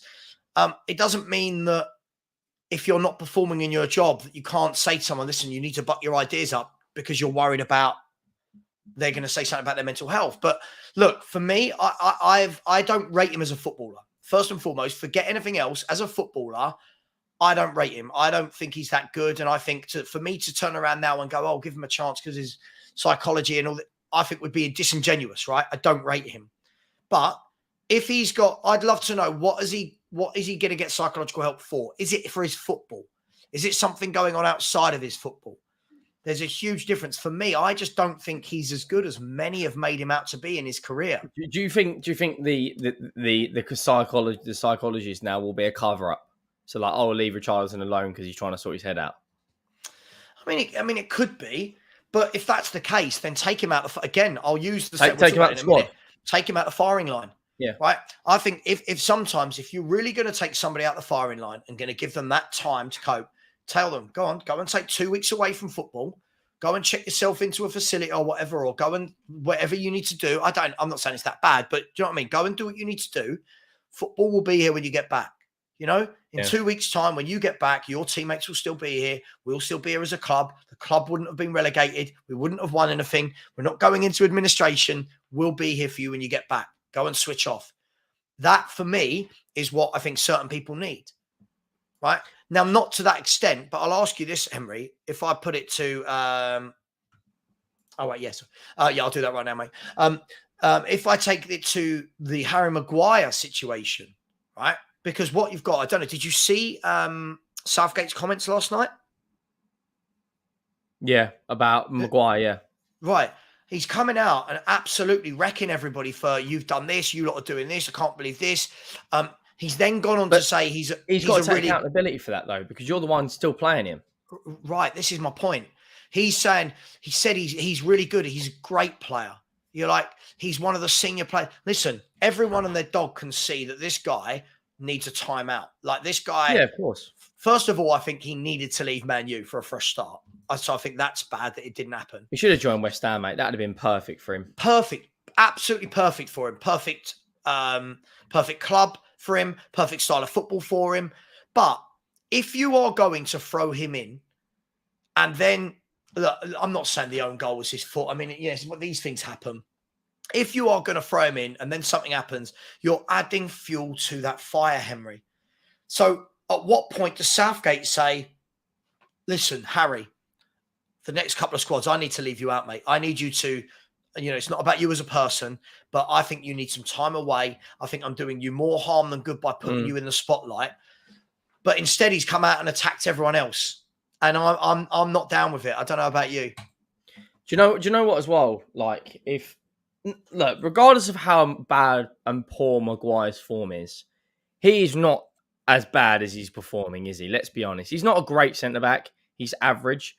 But the way he's performing is like, he's performing like he's a championship-level defender. He's not. He needs a new club where a manager's going to put their arm around him and take some of that, heat off of his back. Because, to be honest with you, mate, it's getting to the point where he's now a scapegoat for absolutely everything. Yeah, he hasn't got the right team around him, management team or PR team. He hasn't got the right, people around him advising him. All the stuff that happened in Greece that didn't do him any good, didn't do his PR any good. He's barely played for Man United. But I'll be honest, I'm amazed Gareth Southgate is still in a job. I'm absolutely amazed. Some of the decisions this guy's making. Jordan Henderson's still in the England team. Calvin Phillips hasn't played a single minute of club football all year. He's getting in the team over the likes of James Ward-Prowse. It's ridiculous. The one thing I will say on that England team is Jude Bellingham, by the way, I have never seen in years. Well, that's a lie. I haven't seen in years a player of that age take to absolutely every single task that's set in front of him and blow it out of the water. This kid is 20, playing for the Galacticos, the biggest football club in the world. You get Zinedine Zidane's number. You go to Madrid and set it alight. And the way that Southgate's performing, we've got some of the... let's be honest. We should be second or third favourites to win the Euros. Other than France, we've probably got the best squad in the Euros. And we're playing like absolute dinosaurs. Last night, I mean, for 60 minutes, that was an absolute bore fest. Even though we won the game 3-1. And, the likes of Calvin Phillips is starting. The likes of Harry Maguire is starting. Guahi's starting. I don't know. I just think, he's lucky to be in the job. He's not managing the Maguire situation brilliantly. Look at Anthony, right? I'm not comparing the situations, But Anthony's got a lot of bad press around him immediately. Ten Hag takes him out the 11, takes him out the squad. Mhm. Maguire has genuinely not performed. I can't remember the last time this guy had a good game. You're probably looking at over a year ago. And he's getting pelters left, right, and centre. The manager should take him out and say, look, this isn't working at the moment. You need to go and get your mojo back. Like, look at Postecoglou. Richarlison's not firing. He takes him out of the system, puts Son in, Son bags a hat-trick. That is proper man management right there. What Southgate is doing with Maguire is horrendous. It's absolutely horrendous, mate. Like, genuinely, he's still playing him, and he'll keep making mistakes because the pressure on the moment on his shoulders is absolutely ridiculous. He's fourth or fifth choice centre back at Man United. I'll be amazed if he makes more than 15 appearances. For Man United in the league this year. I don't know what your thoughts on it is, but I just think it's getting to the point where it's cruel. It's actually cruel. Yeah, I make you right. I make you right, mate. I think that. Look, I think when the players, Southgate for me, I think I'm not surprised that he's still in the job. Unlike you, the reason I'm not surprised, mate, is because I think he's perfect for the FA. I think he is that yes man that won't cause any controversy. I think he's scared of dropping players. I truly do. If you look at that squad, let's be honest. If you're going to be a ruthless squad, you are not picking Calvin Phillips. Listen, I've got nothing against Calvin Phillips, and when he's playing and regularly, I think he's a good footballer. But you're picking a player that doesn't get a minute of game for Man City. Harry Maguire, whatever of Harry Maguire. Jordan Henderson, he's left Liverpool because, and everyone has said for years they needed to change their midfield up because the legs had gone. He's in the squad. Eddie Nketiah being added to the England squad. I'm asking you, why is he going in above people like Ollie Watkins and Raheem Sterling? Sorry, I don't. It makes no. I don't get it. Then when you are making substitutions, like you're taking off, who did he take off? It was Guehi. Guehi comes off, cool, and you're thinking, all right, give Tomori or Colwell some minutes. It's not the most difficult game in the world, Henry. And with all due respect, all of the Scotland strikers, as far as I'm aware, were Championship strikers, weren't they? Yeah, or Adams. SPL. Or SPL. Che Adams, Lyndon Dykes. So for me, I just think that, again, it doesn't show that he's looking to build and grow. Now, you could say the opposite because obviously Bellingham's got in there, but Bellingham's been in that team for a couple of years now. Other than that, I think he's really scared about adding in new faces, even with Phil Foden. The conversation that he came out and had yesterday about Phil Foden not playing in the middle, all I wanted the reporters to ask him, Henry, I would want them to scream and go, okay, you're talking about Phil Foden can't play in the middle. Maddison isn't a wide player. Foden isn't a middle player. Funnily enough, why not play Foden out wide and put Maddison in the middle? Of all the minutes Foden's played in club football, of all the minutes he's played club football, only 9% of all the minutes he's played in the middle. Okay, so why are we playing in my opinion, the best playmaker we've got is James Maddison. Why are we playing him out wide? The midfield should be Rice, Bellingham, Maddison. Bellingham is the 8, Rice is the 6, Maddison is the 10. Foden out on the left, Kane through the middle, Saka on the right. If it doesn't work, you bring on Grealish and Rashford. Or, we've got so much talent. Like our bench yesterday, if you put an 11 together of our bench, you could make an 11 of Callum Wilson, Eze, Saka, Colwell, Maddison, Tomori, Chilwell, right? Nketiah and Pickford. That team would be challenging for top 6, top 7 with the players you got there on our bench. Then you look at why is Rico Henry not getting any? Why are we playing a right back at left back? Why don't Rico Henry get a call up?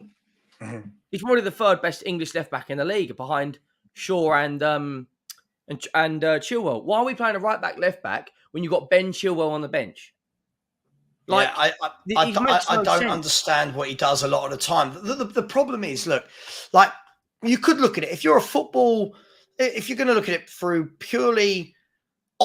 pure optics, Henry, you could turn around and go, well, what's the problem? We won 3-1. Sure. But the problem is 95% of the game, I'm going to go that high, 95% of the games England play, you're playing inferior competition. And it doesn't matter how you play, you're going to win. The difference is, are we building a cohesive team unit that when they're playing the big teams look at us and go, oh, that's scary.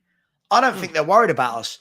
I don't think Italy would have been worried about playing us in the Euro final. I don't think Croatia were worried about us in the World Cup. I don't think 4 or 5 years ago. I don't think France were worried about playing us in the quarterfinals this year. How many big teams have we beaten under Southgate? 0.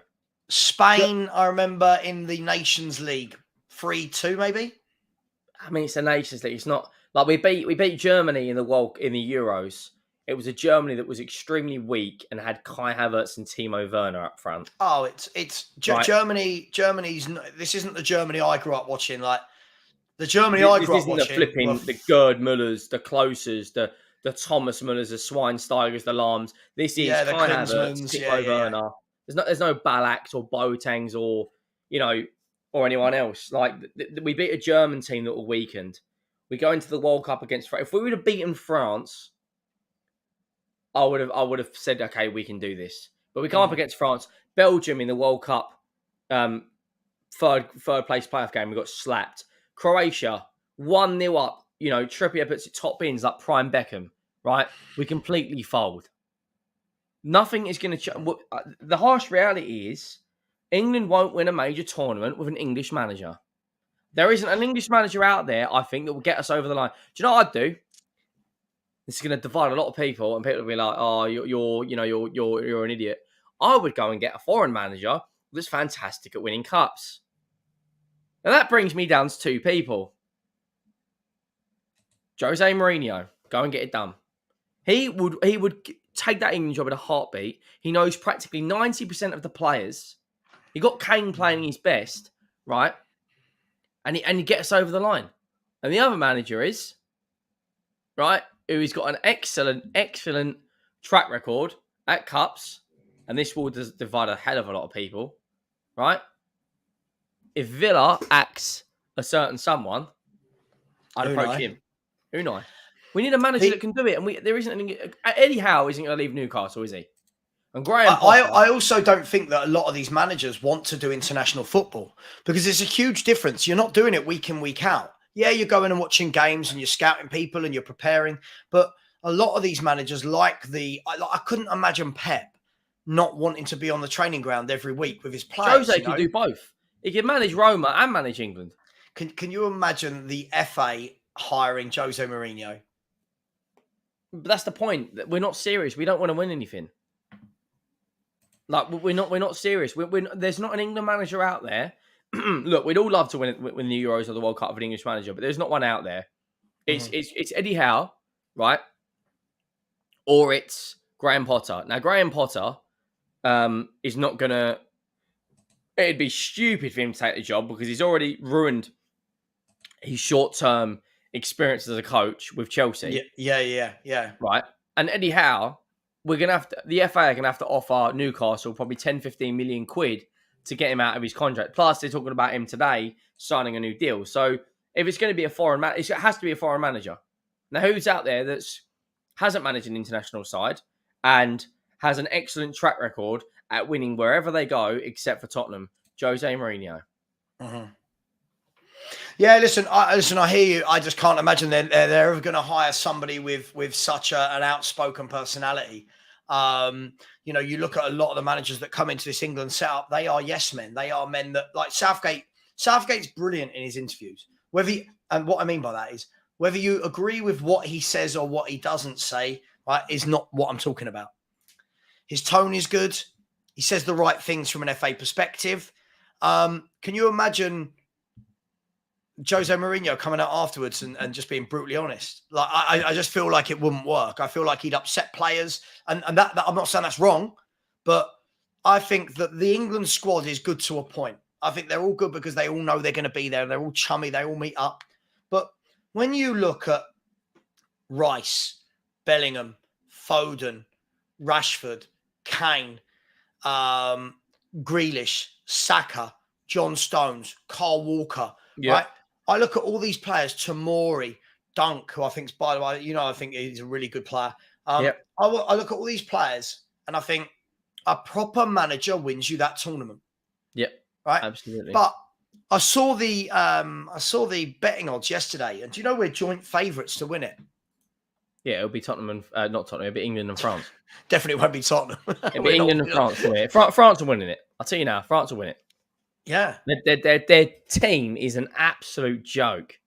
yeah. It should be, if they get knocked out, I don't see anyone in that tournament stopping France or England unless they get each other. Like the Netherlands, good side, always had good players, but never really does it for them in recent years. Germany, not good enough. Italy, I don't even know if they're going to be in it. Portugal, now they've got rid of the Portuguese Sam Allardyce. Now they're actually playing good football. Portugal could be dark horses. I think, do you know what? Hear me out. I actually think if Portugal get rid of Cristiano Ronaldo and build a team, right, I think they're going to be brilliant. Because who was their front three the other day? Was it Gonzalo Ramos? Leao, and they've got they've got another winger, haven't they? Hang on, who was it? Hang on, let me have a look. When did they play? Was it Tuesday? Monday. Portugal, here you go. So up front, they had they won 9-0, didn't they? Diogo Jota, Gonzalo Ramos and Leao with Bernardo Silva in midfield. And then on the bench, Portugal has still got players like Neto. That Ruben Ricardo Neves. Horta is a good player. Mate, they got João Felix, Paulinho, Neves. Vitinha, Neves. Neto didn't even get a shout. Right. If I was them, I would look at that now. I would look at that future. Ronaldo didn't even play. He was suspended, right? Yeah, so you look at that. They're back four. They've got Diaz, who for me is the best defender in the world. Inacio, Dalot, Semedo. I think Semedo's a bit... Then they've got Fernandez, Pereira, Silva, Jota, Leao, and Ramos. Yeah. And then you sprinkle in a bit of Neves and Cancelo. Plus, they've got a good goalkeeper, haven't they? Costa, who we were linked to. Well, they've got three. You think of the three goalkeepers they've got, Henry. Right, they've got Diogo Costa, Rui Patricio, and Sarr. Yeah. Right, so they've got good goalkeepers. Some of the defenders coming. They've got that Inacio, who everyone's talking about at the back as well. Yeah. I think they've got a really good squad, Portugal. But in England, it's so frustrating. It's so frustrating seeing that team. Like, they don't even create, this England team, a lot of chances for Harry Kane. Like, you think you've got one of the best strikers in world football up front, and I don't even see England creating a lot of chances for him. I'll be honest, man. I look at Italy, the squad they played against Macedonia. They've got some great players: Politano, Tonali, Barea. I'm not frightened of them one bit. They haven't got no Chiellini now. They've got no Bonucci. They've got no Buffon. They've got no one. I look at that team and go, who's going to drag you through the game? They've got a Rolls Royce on the bench, Vicario, right? They've got Don. I go right now. He's Immobile and Politano, and going to drag you through? No. So then I look at. You know what Italy do every now and then, though? Every now and then, Italy galvanise. They galvanise, right? Like, listen, don't get me wrong. It was strange. They won the Euros. I thought they were brilliant in the Euros. Won the Euros, and then didn't qualify automatically for the World Cup. It was like World Cups either.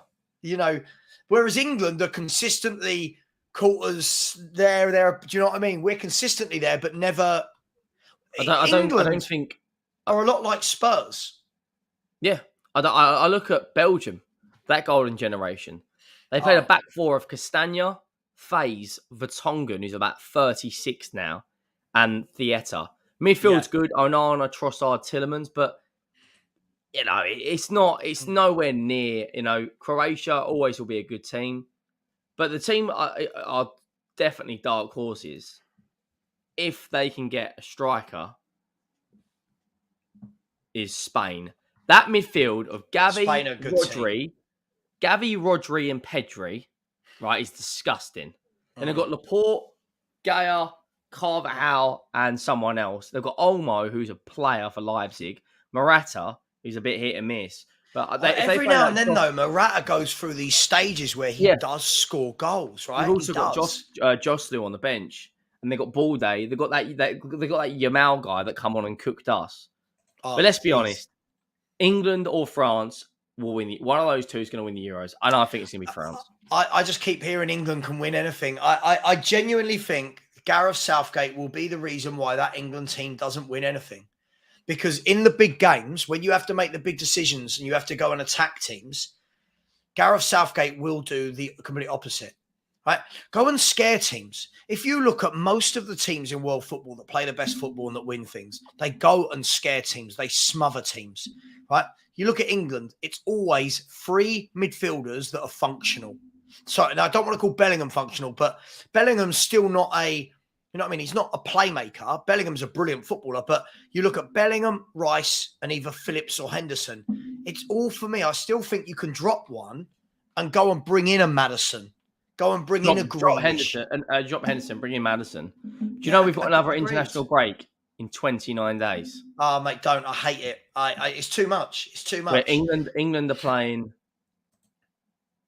We're not even playing. Hang on. Yeah. Just quickly, I do want to get some super chats, so I've been really slack with that today. But big up to everyone. We have got 261 likes, 452 of you in here, so happy days. And I think we're seeing numbers rise again as we're getting closer to getting back to our football, the Premier League. This question keeps coming up. I'm going to ask this after I'm going to do some super chats, Henry. So just have a think. Few people have talked about Ballon d'Ors for Bellingham.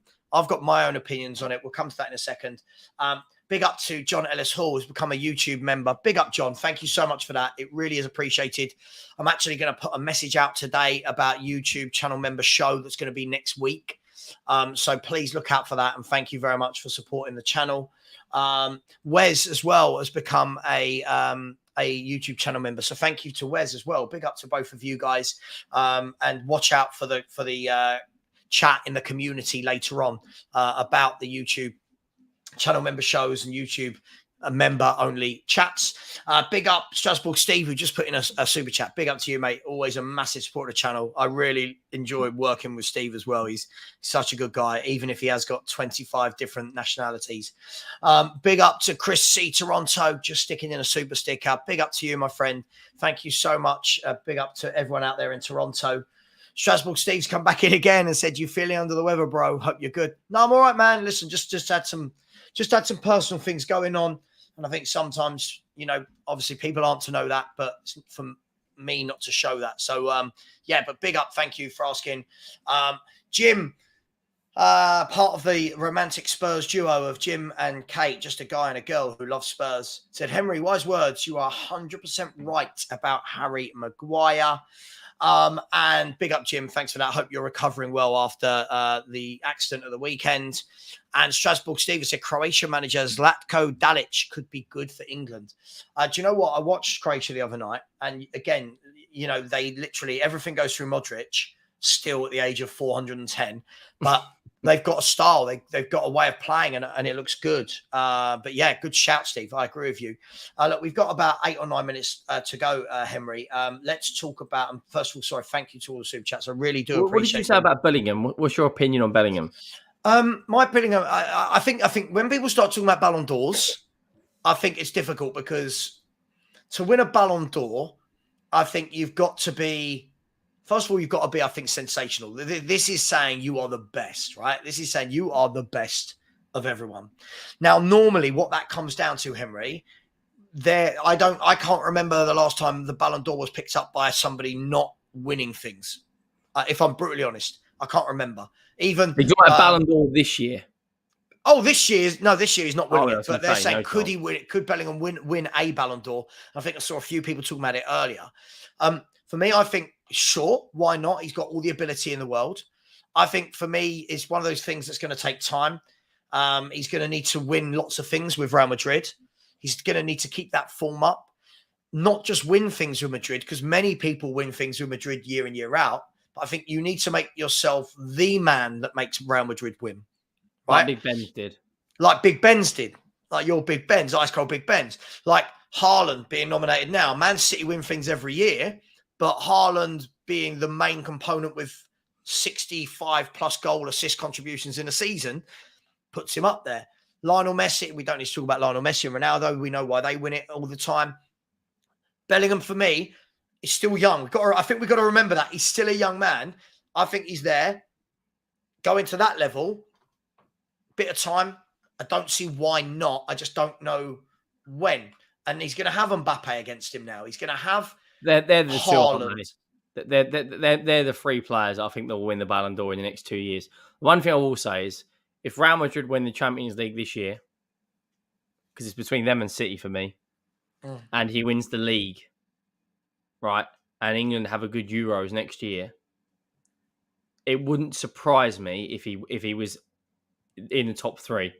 If Real Madrid win the league and the Champions League, and he has a very, very good campaign. I mean, he's taken like a duck to water over in La Liga. He's, 2 match winners, 4 goals, 3 assists or something in 5 games. He's now like there's a sentiment there's a sentiment of arrogance about him that he knows he's that good. He just needs to keep his head down. But the fact that he scored the goal and he's running over to the Madrid fans with his arms out like that, I'm just like, okay, he knows he's the real deal. I think there's more chance of Kylian Mbappe winning it once he leaves France. At the moment, I think next year, if Mbappe's still there, I think the Ballon d'Or would be between, you've even got players like Vinny Jr. If Brazil have a good Copa America, which, let's be honest, is between them and Argentina, it'll probably be Argentina that win it again because of Messi. But if he has a good Copa America and Madrid win the league and the Champions League. Exactly. This is why there's so many moving parts to the Ballon d'Or, right? Like when Luka Modric won it, Croatia didn't win the World Cup, but they got to the World Cup final that year. Real Madrid won, if I'm not wrong, won the Champions League and the league. The league and the Champions League. Right. So I think a lot of things has to go right for you. Then, I mean, look, when you look at the players coming through and players that are capable of winning Ballon d'Ors, and by the way, I'm not just going to chuck any old player in here because we're talking about the best award. You've got to remember as well, Madrid get Mbappe, which it looks like they will. Like, you'll have 2 players in the same team competing for it. Right. So this is what it all boils down to. Now, all of a sudden, though, if you've got Vinicius Jr., you've got Mbappe, you've got Bellingham, players like Camavinga, players like Tchouaméni, all of a sudden, does it make it harder to stand out, especially from midfield? Does it make it harder to stand out? He's already got Camavinga and Tchouaméni and Kroos and Modric, and he already is standing out. Yeah, sure. Over a short, again, over like the short season, sample size, right? Yeah. Over the that's season, what he's got to keep up. Yeah. I honestly think he will win a Ballon d'Or in the next 5 years. Could well do. I think he's. I mean, you watch him in an England shirt, and the England team's full of essentially like superstars: Foden, Kane, Saka, Rashford, and now he's like, yeah, that's fine. That's fine. Yeah. He can play the 8 role so well. He can play that essentially the 10 role so well. And there's a lot of pressure when it comes to, like, I don't think people realize the pressure of taking certain players. And I know it's just a number, but the amount of times the Man United number 7 hasn't done so well, like Alexis Sanchez went to Man United, got the Ronaldo number, and it was like, oh, there's so much pressure around the Ronaldo number. Can he do well? Or Beckham's number. And he absolutely did horrendous. This guy, I think he's the first number. He's not the first number 5 since Zidane, is he? Oh God, there's a question. Not sure, mate. Not sure. I think. Look, there are expectations as well that come with joining big clubs. When you join a Real Madrid, when you join a Bayern Munich, now when you join a Man City, because Man City are obviously they haven't got the history, but they're putting themselves in that bracket. The expectation of these players is to hit the ground running and to be magnificent from the get-go. Now, there's loads of we've only got 4 minutes left, but there's I'm seeing loads of YouTube videos from professionals, by the way, so not YouTube creators, from professionals. I'm seeing lots of TikTok videos from the professionals, Henry, that are all talking about this whole Messi Haaland debate as to who should get it. And obviously Messi's the outright favourite to win it. And people go, I can't believe that. He's only won a World Cup. And what makes me laugh is that I think Messi should win it because I think he's only won a World Cup, though. He's won a double with PSG, right? He won. He won the Copa America the year before. Like, but He just won a trophy with Inter Miami. Like, he hasn't just won a World Cup. The thing is, for me, is it was so funny because everyone in the world was giving him hassle. Like, you can't be considered one of the greatest. You've not stepped up for Argentina. You've not won a World Cup. You're past your best. Yeah, this isn't the Messi of old. He then turns up at the biggest tournament on the planet At 35. Not at 35 years of age. Not only does he win them the World Cup. No one's going to tell me they're winning that World Cup or getting anywhere near it without him. Not only does he win that World Cup, he's player of the tournament and he gets 11 goal contributions in 7 games, Henry. Now, at the age of 35, who else is doing that? 35 years of age. Who else is doing that? Stats in the Copa America. He played 7 games and got 10 goal contributions. Mate, look, this is the thing. Now, I get it, right? I get it. Haaland comes into Man City, wins the treble, scores all those goals. I get it. I'll ask you this question. Would they have won those tournaments without him? I don't know. I don't know is the answer, by the way, because they've not won the Champions League without him, but they've won all the others they win without him every year. So I guess the question is he the main factor to them winning the Champions League this year? Does that trump Messi dragging? I'm sorry, I'm going to say it. Listen, a good Argentina team, Henry. Don't get me wrong. Great team, though. But it's not a great team. Like, if you take Messi out of that 11, you've got no playmaker. Yeah, Alvarez will grab you a few goals, but I'm not, So you got no real goal scorer either, because no, he lifts everything. It's no coincidence that Guardiola took him 10 years, 12 years, 13 years, to go and win a Champions League without Messi. The guy, I don't think, I think the distance between Ronaldo and Messi is a lot bigger than people actually think it is. Ronaldo is an unbelievable goal scorer and a fantastic athlete. But Messi, people, older people talk about Maradona saying he was the greatest. He'd do a hell of a lot of drugs, then go on the pitch and absolutely tear people to shreds. Messi, though, it's ridiculous. I just think at the age of 20, sorry, that's a lie. At the age of 35, he was a couple of months away from being 36. Yeah. To dominate the World Cup. Bearing in mind, Argentina in the first 2 or 3 games, he had to rescue them. I say in 2 or 3 games. In all of the games, Messi had to take it upon himself to go and rescue them. Now, if people now are going, oh, it's just the World Cup. Hang on. If it's just the World Cup, then why before World Cups is it Lionel Messi can't cement his place in history without winning one? It was already the greatest of all time before that, in my opinion. I agree. But you think this man's now taken his country to 2 World Cup finals, right? And being the standout player in both seasons. Now, people will say, okay, but Argentina were favourites for the World Cup. Sure, because of Lionel Messi. Argentina are favourites. 5 World Cups, right? He's won 3 trophies of Argentina. He won that. They do a game, which is like the winner of the Euros against the winner of the Copa America. I can't remember what it's called now. They beat Italy, didn't they? Something a co. So it was at Wembley. He's won the Copa. They probably will win the Copa America again. The guy's played in 5 World Cups, played in 4 Copa Americas, about to play in his 5th. Right, his numbers are absolutely ridiculous.